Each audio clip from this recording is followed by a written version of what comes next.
Pedro Emilio va a presentarnos también la ponencia que va a girar en torno a un personaje en Hervás, bueno, la actuación de ese personaje en Hervás. La ponencia lleva por título la obra del arquitecto Rodolfo García Pablos en Hervás, el cine-teatro Juventud y la reconstrucción de la ermita de San Andrés. Creo que vamos a acabar contigo. Sí, es que está aquí entonces, cuando estés preparado, pues sí, tranquilamente. Bueno, en principio, antes de nada, darle las gracias a la organización y al equipo rector de los coloquios de Extremadura por haber aceptado mi ponencia, que ya llevo varios años y ya me estoy haciendo casi un habitual. Ahora a ver cómo... Aquí, presentación de diapositivas. Aquí. Bien.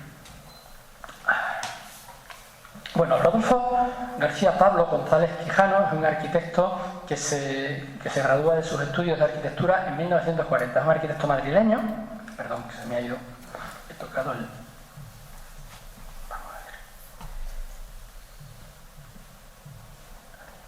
ver. Es un arquitecto madrileño y empieza a trabajar como un joven arquitecto en 1940 como un arquitecto a las órdenes de la administración franquista, contrastando lo que se les va a encargar a este grupo, porque forma parte de un grupo de jóvenes arquitectos del momento, contrastando la obra que se les va a encargar vuelta a un carácter monumental y vuelta a un carácter historicista con la que se estaba empezando a hacer en la Segunda República de carácter más racional y un poco más moderno, ¿no?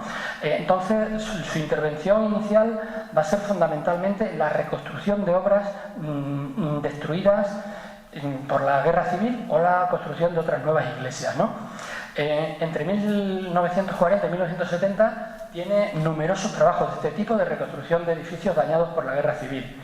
Pero a lo largo de estos años, precisamente, su arquitectura va a ir desarrollando una importante evolución, de tal forma que, sobre todo, por la cantidad de viajes que va a hacer al extranjero, probablemente los que más influyeron fueron viajes a la República Federal de Alemania, donde supongo que contemplaría otras arquitecturas que eran diferentes de las que estaban haciendo ellos en España, y el interés por acomodar sus construcciones religiosas a los condicionamientos litúrgicos del Concilio Vaticano II. Su arquitectura va a evolucionar de una forma notable y va a ser finalmente el constructor de importantes obras religiosas en Madrid,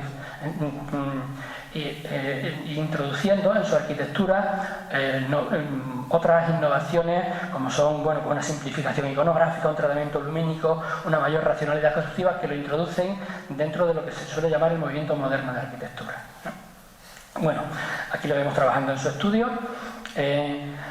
Desempeñó numerosos cargos, no me voy a parar en ellos, ahí aparecen reflejados desde el Ayuntamiento de Madrid inicialmente hasta diferentes cargos en el Ministerio de la Vivienda y Urbanismo, incluso en turismo también. Pero lo que nos interesa aquí es que fue arquitecto de la diócesis, inicialmente de la diócesis de Madrid-Alcalá y finalmente arquitecto de la diócesis de Plasencia. El por qué fue arquitecto de la diócesis de Plasencia yo lo relaciono con que su hermano Laureano García Pablos era el párroco de la iglesia de San Esteban de Plasencia, y probablemente por un tema de influencia con el obispado, pues se hizo cargo y va a intervenir en un montón de obras en la provincia de Cáceres, pero además de las obras de carácter religioso, su labor arquitectónica es muy extensa. Va a hacer importantes obras proyectos de planificación de obras de arquitectura escolar y deportiva, por ejemplo el plan de ordenación escolar de las Surdes o el plan de ordenación escolar del campo de Gibraltar. Arquitectura residencial, un enorme complejo residencial en Madrid, justamente en las traseras del Retiro, de Nuestra Señora de Montserrat, y también trabajó en la ordenación del territorio y en proyectos medioambientales. Esta, por ejemplo, es una de sus construcciones más famosas, está al lado del Bernabéu y es la iglesia de los Sagrados Corazones. Y como veis por aquí, por el modelo, ya se trata de una arquitectura mucho más moderna, con un tratamiento lumínico y espacial interior mucho más moderno de lo que inicialmente hacía en la reconstrucción de esas iglesias derruidas por el franquismo. En Madrid también la de Nuestra Señora de la Paz o la de San Isidro y San Pedro Claver, también respondiendo a este modelo estético ya bastante diferente, ¿no? En la diócesis de Plasencia, como digo, hace muchas obras. Por ejemplo, reconstruye la ermita de Santa Elena de Plasencia, que estaba bajo el cargo de la iglesia de San Esteban, es decir, es su hermano directamente el que le encarga la reconstrucción de la ermita de Santa Elena, y hace diferentes tipos de trabajo de restauraciones en la iglesia parroquial de Jaraiz, de Jarandilla, de Losar de la Vera, de Miajadas, en el Palacio Episcopal de Plasencia, en la Casa de Ejercicios de Plasencia, en el Seminario Menor, e incluso algunas obras de carácter particular, supongo que por amistad o por encargo, las industrias y las tiendas Amaro en Plasencia, y también una tienda de José Luis Martín en Plasencia. Esto lo he podido saber porque toda su documentación está, sus hijos también son arquitectos, y era un minuciosísimo anotador y fotografiador, y llevaba un registro de sus viajes y de sus obras, y todo está depositado en la COAM, que es donde he podido sacar la documentación, en el Colegio Oficial de Arquitectos de Madrid. Y está toda depositada allí. Por cierto, si me da tiempo, debo hacerlo, al final tengo unas imágenes de Trujillo, unos dibujos suyos preciosos de Trujillo, que están también en el mismo... Bueno, y además interviene, además de la diócesis de Plasencia, es autor con Vicente Candela del Plan General de Urbanismo de Ordenación Urbana de Cáceres de 1961, creo que también trabajó en el de Plasencia de los años 60, hizo los proyectos de escuelas vivienda y construcción de viviendas para maestros en la Surde, y también en Badajoz la Escuela Profesional Virgen de Guadalupe. Una cantidad grande de obras en la diócesis de Plasencia, ¿no? Bueno, estas son sus anotaciones particulares. Estos son los planos de la reforma de Santa Elena de Plasencia. Esta es la cabecera del Plan General de Ordenación Urbana de Cáceres, que está descargable en la página del Ayuntamiento de Cáceres. Y estas son algunas fotografías de toda esa documentación que él guardaba de las escuelas, de una sola clase con vivienda para el maestro de las Urdes, ¿no? En Martiladrán, en El Gasco, en Fragosa, en Horcajo, en Aldehuela, un montón de ellas, ¿no? Aquí está él con el ministro Joaquín Ruiz Jiménez, el ministro de Educación, enseñándole los proyectos a Franco, ¿no? Como se puede ver ahí, ¿no? Bueno, y ya a lo que vamos. Y en Hervás, y estas son anotaciones suyas, pues hizo en la construcción, porque no era una reconstrucción del Teatro Cine Juventud de Hervás, y la reforma general de la ermita de San Andrés, donde se venera el Cristo de la Salud, patrono de Hervás, del que fueron las fiestas hace 10 días, ¿no? Bueno, vamos a hablar un poquito de las dos y de la intervención de García Pablos en las dos, ¿no? Este es el Teatro Cine Juventud. Ese fue el primer teatro estable de Hervás. En los años 60 hasta los 80 hubo un segundo, el Cine Avenida, que hoy en día ya son pisos, y el Teatro Juventud sigue existiendo. Es muy curiosa la historia de la construcción. En realidad casi hay que remontarse a la Guerra Civil, cuando en el periodo de los últimos meses, donde hay una disputa entre el Ayuntamiento Frente Populista y el clero de la zona, donde se les prohíben reuniones, donde se les prohíbe. En Hervás existía una escuela dominical para dar clases a las mujeres, a los trabajadores, todo bajo la dirección de la Iglesia. Se prohíbe todo, y digamos que cuando se produce el alzamiento, el triunfo franquista, pues enseguida van a reaccionar y van a querer hacer unos nuevos edificios para Acción Católica, una sede social que constituía de dos edificios fundamentalmente, uno para actuaciones teatrales y luego otro edificio para escuelas, bibliotecas, etc., ¿no? Aquí en el Extremadura y en el Hoy encontré casi casualmente como en el 1937 se ceden los terrenos. Los ceden, son terrenos que estaban situados al lado de lo que hoy es el Museo de Pérez Comendador, y esos eran terrenos de la familia de la que era propietario el edificio donde está hoy el Museo Pérez Comendador, los Silva Dávila, que vivían en Plasencia, ¿no? Y la de 1938 es la puesta de la primera piedra, pero hasta 1942 no volvemos a tener noticias. Se está construyendo un centro social de Acción Católica sin fondos, con muchas dificultades para para conseguir dinero. Y aquí me encontré, curiosamente, en el Archivo Provincial de Cáceres, una carta escrita personalmente por el cura, que es el conciliario de Acción Católica, don Benito Herrero, que era de Hervás y estuvo en Hervás desde que cantó misa hasta que se murió en 1988, estuvo allí de cura y escribió directamente a Franco pidiéndole dinero. Contando que era una obra importante y incluso se ofreció a ir a verle directamente a Madrid para contarle la obra. No he encontrado contestación de Franco. Bien, el caso es que por esa, al ser supongo que don Benito acudió al obispo de Plasencia y el obispo de Plasencia manda a Rodolfo García Pablos a Hervás. Y lo que se encuentra es, según describe él en la memoria del proyecto, hace un horror. No había nada, no había arquitecto, no había dirección técnica, allí lo que había eran unos albañiles haciendo algo. Y cuando se encuentra, pues él hace planos de lo que se encuentra, una memoria de lo que se encuentra, unos escrupulosísimos cálculos de resistencia y un proyecto nuevo. Lo que no he encontrado es no hay memoria económica. Pero sí él dice que lo tiene que hacer, según le ha indicado, con la debida economía. Entonces, bueno, estos son los planos de lo que él se encuentra y los principales defectos que se encuentran son que en la planta baja hay unos palcos cercanos al escenario que no van a tener visibilidad. Hay que derribarlos y construirlos arriba. El fallo más gordo se lo encuentra en el entresuelo, donde irá el gallinero, ¿no? Porque está construido, dice, con elementos metálicos, sin conocimientos técnicos, que hubieran ocasionado fatalmente una desgracia. Por supuesto, tiene que desmontarlo y construirlo de nuevo. Se habían construido 2 escaleras, nada más entrar en la entrada del cine, con unos recodos que parece ser que se saltaban la legalidad. Había que derribarlos y él planifica construir 4 escaleras de acceso al piso superior. Y los aseos no estaban sin luz ni ventilación y el escenario también tenía unas escaleras hacia el salón que por lo visto eran ilegales, ¿no? Entonces, bueno, su proyecto va a ir encaminado a corregir los defectos estructurales, a mejorar la capacidad y la visibilidad y a incorporar algunos elementos decorativos. Bien, bueno, finalmente pues queda el cine con una capacidad de casi 600 plazas, con un gallinero arriba donde van los palcos, efectivamente, con un escenario con entradas independientes. Va a hacer vanos en la entrada principal para airear los aseos, va a hacer esos elementos decorativos donde va a meter las luces indirectas dentro de la sala y en el exterior va a sustituir las pocas ventanas que había planificadas por unos ojos de buey que le dan un aire mucho más moderno, ¿no? al cine. Bueno, estos son los planos que él hace finalmente del edificio con la reforma.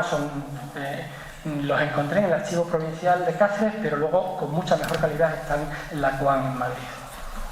Bueno, hay unos planos muy elaborados, muy bien detallados y eso. Bien, finalmente, pues ahí está en la planta del Cine Teatro Juventud, ¿no? En alguna tesis que se ha hecho sobre la readaptación, la reestructuración del cine y teatros en los últimos años, aparece descrito como un modelo tipo barco, similar al Málaga Cinema o al Cine Tetuán de Madrid con algunas similitudes, ¿no? Este cine perteneció a la Iglesia a través de la conciliaria, aunque la explotación era particular, ligada siempre a familiares de este cura don Benito, hasta el 2005, que se hace una cesión al ayuntamiento del cine. El ayuntamiento se lo cede a la Junta de Extremadura para hacer una remodelación y es el estado en el que está. Lamentablemente hoy no hay cine, se explotó durante un pequeño tiempo, pero estos cines no son muy rentables, parece, y bueno, se utiliza como teatro para distintas actuaciones que llegan al pueblo, ¿no? Bien, entonces el cine. Eso es lo que he comentado. Finalmente, la ermita de San Andrés. La ermita de San Andrés está en pleno Monte Castañar, al lado de la Plaza de Toros, donde, como digo, se venera la imagen del Santísimo Cristo de la Salud. Es una ermita de la que no se conocen los orígenes. Algunos autores la datan en el siglo XIV. En Madoz y el Cadastro de Ensenada ya la citan también. En un par de periódicos locales de finales del siglo XIX se habla de que está en un estado semirruinoso y debió entonces reconstruirse. Este es el estado que tenía, por las fotos que se conservan, de finales del siglo XIX, y luego se hace una reconstrucción importante en 1921. Y esta es la reconstrucción, y esta es la imagen de la reconstrucción de 1921. ¿Vale? Pero en 1950 debía estar de nuevo en un estado lamentable o en un mal estado de conservación, y entonces pues de nuevo supongo que don Benito recurre al obispo, y el obispado le mandan de nuevo a Rodolfo García Pablos. En este caso no he encontrado más documentación que la que existe en la Coan, que son exclusivamente los planos y un dibujo precioso suyo, pero sin ningún tipo de memoria. Y además yo creo que no intervino más que en los planos, porque aunque los planos son de 1952, la obra no se empieza a construir hasta 1954 y no se acaba hasta 1957, y es por cuestiones económicas, no tienen un duro. Y yo creo, igual que en el cine, en Rodolfo García Pablos firma la solicitud final de que todo está en orden y para que se pueda inaugurar como se inauguró el 25 de octubre de 1942, aquí no firma nada. Entonces yo creo que él hizo los planos y un poco ya se desentendió. Hubo muchas dificultades económicas. La congregación o la Cofradía del Santísimo Cristo de la Salud, que se había creado a raíz de la remodelación anterior, solicita maderas al ingeniero jefe del Distrito Provincial de Cáceres, dinero a la Comisión Nacional del Paro para dar empleo a la población laboral de Hervás. Al ayuntamiento le va pidiendo todos los años dinero, y el ayuntamiento a unos años se lo da, a otros años le dice que se lo pasará a Hacienda por si hay o no hay, y unos años se lo dan y otros años no se lo dan, ¿no? Entonces, pues eso. Se encargó o dejó encargado que las vidrieras se las encargaran. Esto es una fotografía de un rinconcito, la Unión de Artistas de Vidrieros de Irún, porque son los artistas de todas las vidrieras de las grandes iglesias que hacen luego en Madrid. Entonces yo creo que él mantuvo el contacto y probablemente se encargara él de hacer un diseño de las vidrieras que son mucho más clásicas que las que hará luego, una vez evolucionado su estilo y una vez evolucionada su arquitectura, ¿no? Y entonces, pues, nada más. Bueno. Quiero poner, es un minuto, esos dibujos hay algunos además que me parece particularmente bonitos, esos dibujos de visitas que él hizo. O sea, él no, que yo sepa, no intervino aquí en Trujillo, pero sí visitaba en sus viajes, y aparecen en ese enorme dossier documental que hay en la Coan, pues, y es descargable. Pues ahí están capiteles, dibujos de capiteles de algún patio, de la casa de don Juan de Orellana, el dibujo de alguna portada, el dibujo de una casa, de un capitel, una ménsula de una casa popular, el patio del convento de San Francisco, algún dibujito, alguna otra fachada, Santa María, el rosetón, perdón, Santa Marta, el rosetón, sí, está también en Santa Marta, la reja también de Santa Marta, creo. Algunos otros detallitos por aquí, detalles arquitectónicos, la fachada de Santa María, y este otro que es no sé si es una acuarela o un dibujito en color de la plaza, porque me pareció bonito, ¿no? Y ya está. Ese último dibujo lo tuve que copiar a los sitios. Lo tuve. Porque los escudos esos desaparecieron en el 27, me parece. En el 27, pues entonces la copiaría. De alguna postal o algo parecido, la copiaría. Yo simplemente están, además creo que no están, estos dibujos que he sacado están en diferentes dosieres, que son un dossier de hasta más de 80 o 90 dossiers, a lo mejor de 40 o de 80 páginas de sus viajes, y con dibujos sueltos yo los he ido sacando para poderlos poner, ¿no? Pero no da explicación de la fecha ni de cuándo lo hizo. Bueno, que nos vamos a otra cosa. A ver, ¿alguna preguntilla sobre el trabajo? Este año nos vamos a Granadilla y Hervás, así que veremos, a ver si nos da tiempo, ¿no sabes? Sí, por lo menos el teatro sí. Está a mitad de camino entre el Ayuntamiento del Cine y el Museo Pérez Condor.